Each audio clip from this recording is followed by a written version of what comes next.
इथे पालखीचा पहिला रिंगण सोहळा होणार आहे।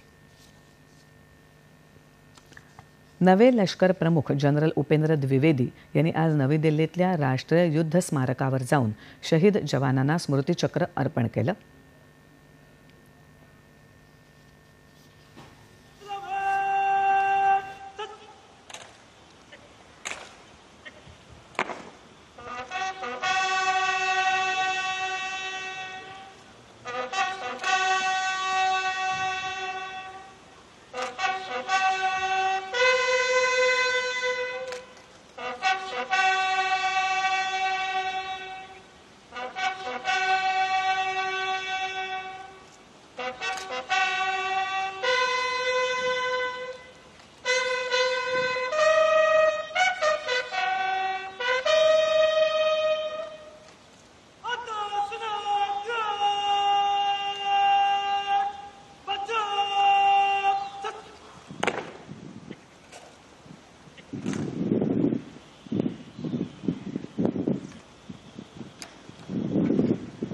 नेतृत्व करण्याची संधी मिळणं ही बाब आपल्यासाठी अतिशय अभिमानास्पद आहे, असं ते यावेळी म्हणाले।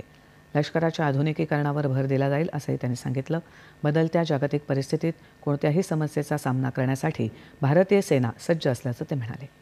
त्यांना आज लष्करी मानवंदना देण्यात आली। लष्कराचे 30वे प्रमुख म्हणून काल त्यांनी पदभार स्वीकारला। याआधी त्यांनी उपलष्कर प्रमुख पदाची तसंच लष्कराच्या उत्तर कमांडची जबाबदारी सांभाळली होती।